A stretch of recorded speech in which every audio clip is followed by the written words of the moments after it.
Welcome to episode 2 of Splorin With Us with Ed and Cheryl. This week we crossed the state border into South Carolina to do our Splorin. And if you follow us on social media, which you ought to be, you'll see in the video there where to follow us on Facebook, Twitter, and Instagram. And thank you to all of our followers so far. We really appreciate your support and your feedback. But if you followed us on social media this week, you know we were very excited about the planetary alignment. All the planets getting their groove on in the same alignment and all that. Is that what alignment means?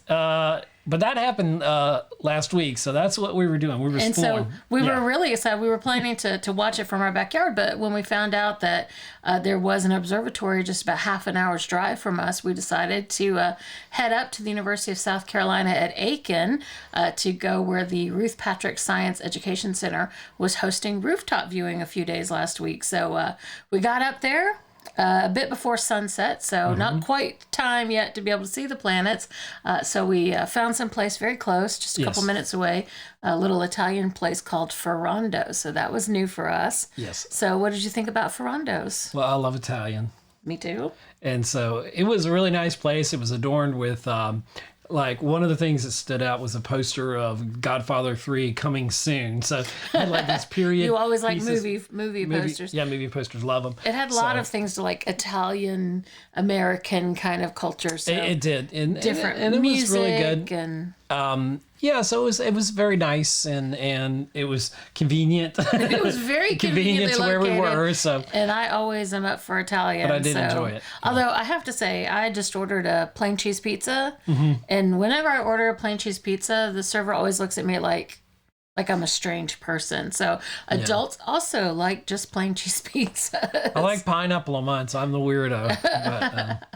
But I love that. So. And it was, it wasn't super quick, but it was quick enough for us. They were they weren't slammed with people, but they had a good number of customers there. It was a little bit loud, like the ceilings were super high.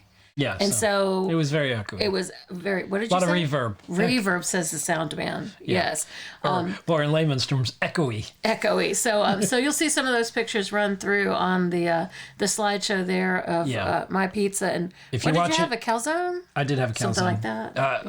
There it is. I'm a sucker for a calzone. There it is. Watching the video. Yeah. You see my wonderful calzone there, and it looks small, but it was actually much bigger than you think. Yeah. There. And so then we headed tasty. over to the observatory. We did. And that was, like we said, in the Ruth Patrick Science Education Center. And they also have a planetarium there, so we'll definitely have to go back sometime and visit the planetarium. I love planetariums. So they had an elevator. We went up to, the third floor? Third floor. Yeah. Well, you took, yes. So you go up to the third floor. So here's the thing, and this is probably true in a lot of places like this, not very handicapped accessible. So we did ask about that. I have some knee problems, so stairs are difficult for me, but we did have to climb some stairs. 2 flights of stairs. No, it was really 1 flight of stairs. Okay. It was just a turn in it. But around the corner. So we asked them about that, and they said they have sometimes set it up so that they would have a line down to the ground so that people could view it on a screen there. Right. But it's not the same kind of impact. So if you do looking through the actual telescope, right? So if you have a mobility issue, they said sometimes family members have carried someone up. I would say just call ahead. I think they're as accommodating as they could possibly be on that. And very kind. Absolutely. It was so much fun because there were already people gathered when we got up there. In fact, one family that we saw at the Italian restaurant was also... They were heading over They were getting out of the car at the same time we were. Yeah.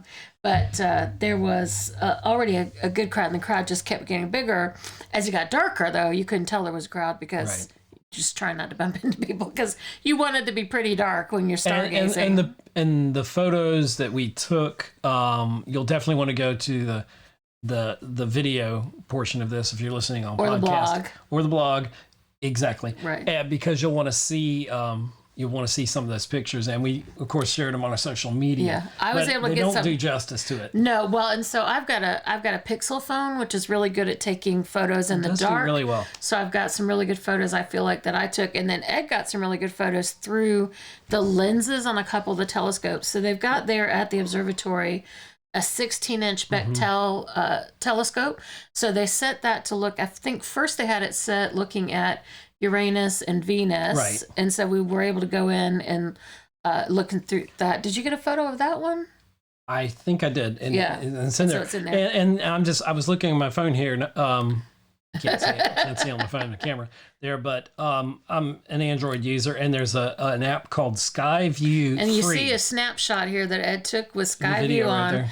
We actually showed. Did it interlaced? It interlaces like you can turn the music off. It has like music in the background. You can turn the constellations on or off. Exactly. Yes, and it interlaced like where the planets were. So you'll see in some of the pictures there.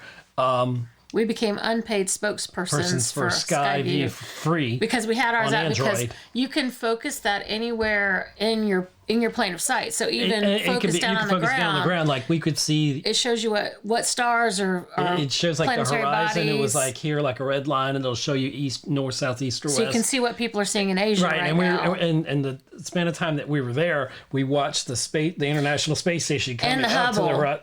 The Hubble. The Hubble, yeah. The Hubble was coming up to the horizon while we were there. Yeah. But you could see the planets as well. And we had, when we talked to the director, Dr. Gary Sin, and we didn't know he was the director till later, but he was super nice.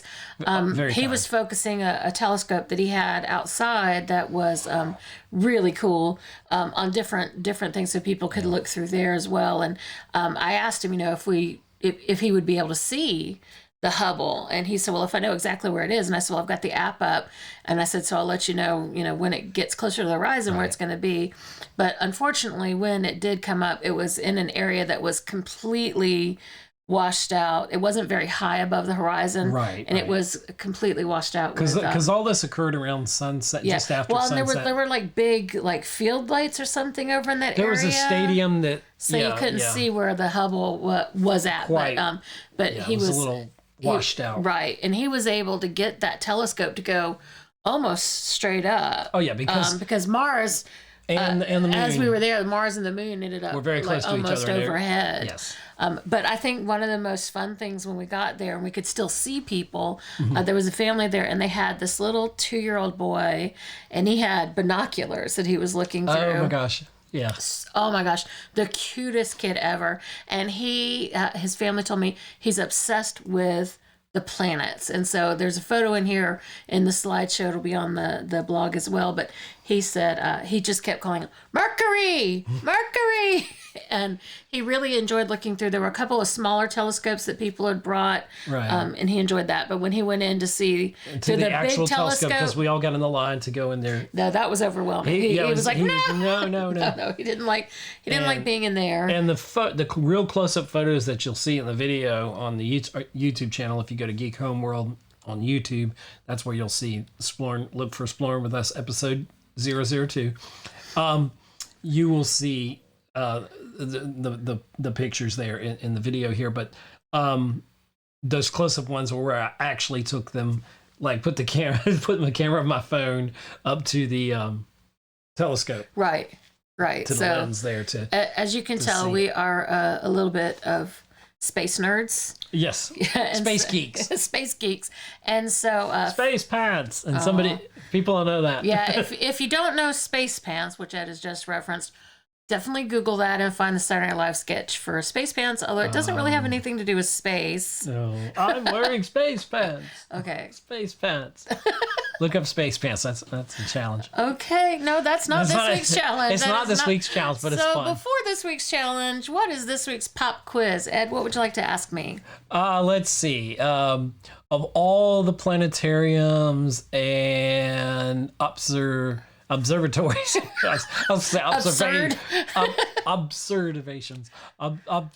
observatories and planetariums that you've been to, that you visited in your time so far on this planet, what was your favorite? Well, after that very interesting way of asking a question, I think I'm not generally a really sentimental person, but we did share on our social media this week a couple of photos that we took last year about the same date. When I was out there at in front of the Griffith Park Observatory. So that's someplace that I used to go when I was young. And in fact, when I was 9, 10 years old. We were living out there, and that's when I got really into astronomy and asked for a telescope for Christmas or my birthday that year. I started writing a book, The Moon, through my 10-inch telescope. Oh, sweet. But it wasn't 10 inches. I don't remember. Anyway, 10 millimeter maybe? I don't know. I definitely don't know sizes in meters. This is a non-math. This is a math-free zone. Which is why I'm not an astronomer.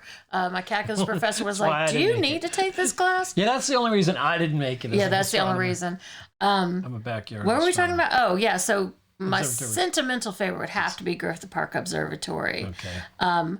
But I really love, we love the Einstein Planetarium at the National Museum of Air and Space in the Smithsonian in Washington, D.C. It's hard to beat that one. And then, oh my gosh, we went to the Museum of Science and History in Jacksonville, Florida. Science.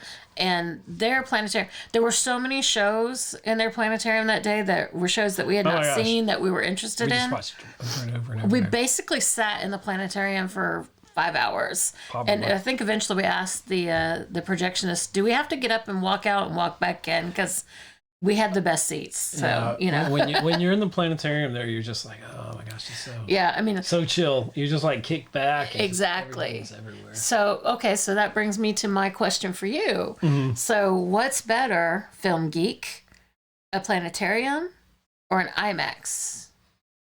Both. Because I always believe in extra. It would be hard to see... It would be kind of fascinating, but until we get to like true virtual reality, but I'm thinking like Top Gun Maverick, it'd be hard to put that IMAX on a planetarium because we watched Pink Floyd's Dark Side of the Moon. But it was just a light show. It was a planetarium, but it's not to me. It wasn't like a movie. Right. I don't think you could really watch a movie, so I can't really for movies. Obviously the IMAX, but the bigger the better. But the bigger the better. Yes, the better sound quality, better picture quality, et cetera, et cetera. And we've been in some great IMAX movies. A lot of science museums will also have an IMAX or have an IMAX or a planetarium. So definitely when you're traveling. But I love planetarium. To kind of answer your question in a way. You just want to be able to lay down at a movie. Then I'll be like too kicked back and I have fell asleep in many, even good movies. I'm like, I'm just that's the real reason you see a movie multiple times. I'm just totally chilling and I'm just, I'm there. And although when we saw Avengers, the first Avengers movie for the I think 4th or 5th time, and I fell asleep. Yeah. You nudged me and said, "Really?" That's how I knew you and I had a future. Oh God! Because 4 times in 24 hours we saw Avengers, and I'm like, she fell asleep during one of the important parts of the film. Like it was in that same day, and I was like, but I had seen it already. I know. But I know Lord. It was crazy. So so we want to congratulate though Scott, our follower Scott, who was the first to guess that it was Griffith Observatory when we put on our social media. Guess where we were. You got to be following our social media because there's some prizes for Scott. Our great gratitude. Our company. Isn't that enough? No. It is more than enough for me. And then also we asked the question, last week's challenge was, what are you going to do new? And we had several people who responded to that. But I want to give a shout out to Laura, who's out on the West Coast. And she shared that in a couple of weeks, she's going to go out ocean fishing for the first time. Ocean fishing. So prayers for good weather. We hope that will be a great trip. And please send us photos. So this week's... Well, don't we have to make an announcement? People are probably looking for something on this episode that we don't unfortunately have. The ceramics from Artsy Me? Yes. Yeah, I already said that at the beginning. Did you? Okay, well, say it again for those people who are just tuning in. Like you? I was tuned out. This just in. The Artsy Me ceramics. I was on the dark side of the moon. We were out of town when the Artsy Me ceramics became... Reverse start over.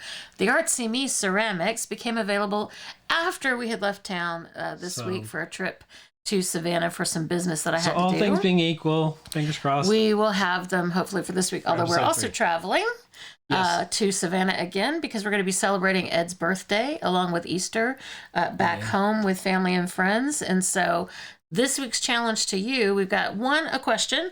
This week's question is, how do you celebrate in your family? Birthdays, special occasions, share with us your traditions, and we may share some on next week's show.